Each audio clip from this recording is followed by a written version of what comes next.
محترم حاضرین، اسلامی بھائیو بہنوں، آئیے آج ایک آیت کریمہ سے اپنے عقیدہ کی اصلاح کرتے ہیں۔ جنگ احد اسلام کا ایک دردناک باب ہے۔ The battle of Ahad is Islam, the painful chapter in Islamic history. جنگ بدر نبی صلی اللہ علیہ وسلم کے لیے ایک سب سے بڑی آزمائش تھی۔ The battle of Ahad was one of the greatest trials for the Prophet Muhammad صلی اللہ علیہ وسلم۔ صحیح مسلم کی حدیث ہے، حدیث نمبر 4642، حدیث نمبر 4645، دونوں میں حدیث موجود ہے۔ حضرت انس رضی اللہ عنہ سے روایت ہے کہ نبی صلی اللہ علیہ وسلم احد کے دن اپنے چہرے سے خون صاف کر رہے تھے، خون پوچھ رہے تھے۔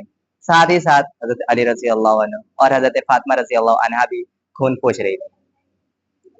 نبی صلی اللہ علیہ وسلم نے فرمایا، کیف یفلح قوم شجوا نبیہم، how their people attain salvation, وہ قوم کیسے کامیاب ہو سکتی ہے، کیسے سیلویشن، کیسے نجات پا سکتی ہے۔ شجوا نبیہم wanted their prophet محمد صلی اللہ علیہ وسلم، جس نے اپنے نبی صلی اللہ علیہ وسلم کو خون میں نہلا دیا، جس نے اپنے نبی صلی اللہ علیہ وسلم کو لہو لہان کر دیا، جس نے اپنے نبی صلی اللہ علیہ وسلم کو اپنے نبی پر ان کے سر میں زخم کر دیا۔ وَكَسَرُوا رَبَاعِيَتَهُ and broken his tooth، اور ان کے دانت توڑ ڈالے۔ نبی صلی اللہ علیہ وسلم کو مارنے کے لیے سارے مشرکین آئے تھے، سارے مشرکین کی خواہش تھی کہ میں نبی صلی اللہ علیہ وسلم کو قتل کروں، میں نبی صلی اللہ علیہ وسلم کو ماروں، لیکن 3 ایسے آدمی تھے جو جنگ احد میں آئے تھے، نبی صلی اللہ علیہ وسلم کو ٹارگٹ یہ تھا کہ انہی کو صرف مارے۔ ان کے سامنے صحابہ آتے تھے، صحابہ کو نہیں، صرف نبی صلی اللہ علیہ وسلم کو، جدھر سے موقع ملتا تھا ادھر سے نبی صلی اللہ علیہ وسلم پر اٹیک کرتے، ادھر سے حملہ کرتے تھے۔ وہ 3 آدمی کون تھے؟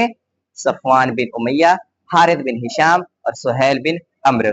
یہ 3 ایسے تھے جو نبی صلی اللہ علیہ وسلم کو مارنے کے لیے ہر طرف سے موقع تلاش کر رہے تھے کہ جہاں ملے انہیں مارے، انہیں حملہ کرے، ان پر اٹیک کرے، یہاں تک کہ ان کا دانت بھی توڑ دیے۔ ان تینوں کے بارے میں، تینوں کا نام لے کر نبی صلی اللہ علیہ وسلم نے بددعا کی۔ نماز فجر میں آخری رکعت میں نبی صلی اللہ علیہ وسلم بددعا کیا کرتے تھے، قرض کیا کرتے تھے۔ صحیح بخاری اٹھائیے، حدیث نمبر 4069، حدیث نمبر 4070، دونوں میں حدیث موجود ہے۔ نبی صلی اللہ علیہ وسلم رأسہ من الرکعت من الآخرۃ من الفجر یقول اللهم العن صفوان بن امیہ وحارث بن ہشام وسہیل بن عمرو۔ نبی صلی اللہ علیہ وسلم ہر فجر کی نماز کے آخری رکعت میں، دوسری رکعت میں، رکوع کے بعد اور سجدہ میں جانے سے پہلے بددعا کیا کرتے تھے، اللہم العن صفوان بن امیہ وحارث بن ہشام وسہیل بن عمرو۔ Allah curse Safwan bin Umayya and Suhail bin Amr and Harith bin Hisham, اللہ کی لعنت ہو صفوان بن امیہ پر، اللہ کی لعنت ہو حارث بن ہشام پر، اللہ کی لعنت ہو سہیل بن عمرو پر۔ سوچئے نبی صلی اللہ علیہ وسلم سجدہ میں جاتے ہوں گے، دل میں کتنا درد لے کے جاتے ہوں گے، ان کو جب تک بددعا نہیں دیتے تھے تب تک سجدہ میں نہیں جاتے تھے۔ جرم کیا تھا؟ انہوں نے نبی کو کیوں ستایا؟ وَهُوَ يَدْعُوهُمْ إِلَى اللَّهِ، calls to Allah، اللہ کی طرف دعوت دینا، دعوت توحید، اللہ کی طرف بلانا، یہی جرم تھا۔ یہ نبی صلی اللہ علیہ وسلم کب تک انہیں بددعا دیتے رہے؟ جب تک کہ سورہ آل عمران کی آیت نازل نہیں ہو گئی، اعوذ باللہ من الشیطان الرجیم، بسم اللہ الرحمن الرحیم، لیس لک من الامر شیء او یتوب علیہم او یعذبہم فانہم ظالمون۔ سورہ آل عمران سورہ نمبر 3 آیت نمبر 1 to 8۔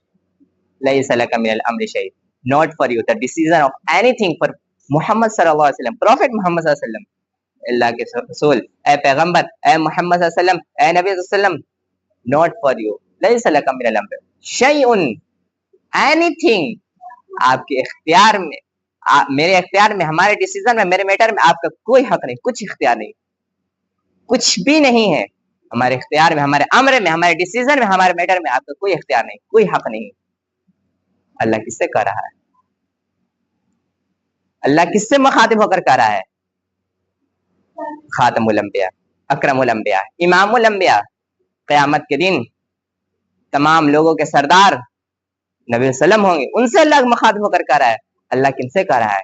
جن کا نام اگر کلمہ میں نہ آئے تو کلمہ نامکمل، جن کا نام اگر اذان و اقامت میں نہ آئے اذان و اقامت نامکمل۔ اللہ کس سے کہہ رہا ہے؟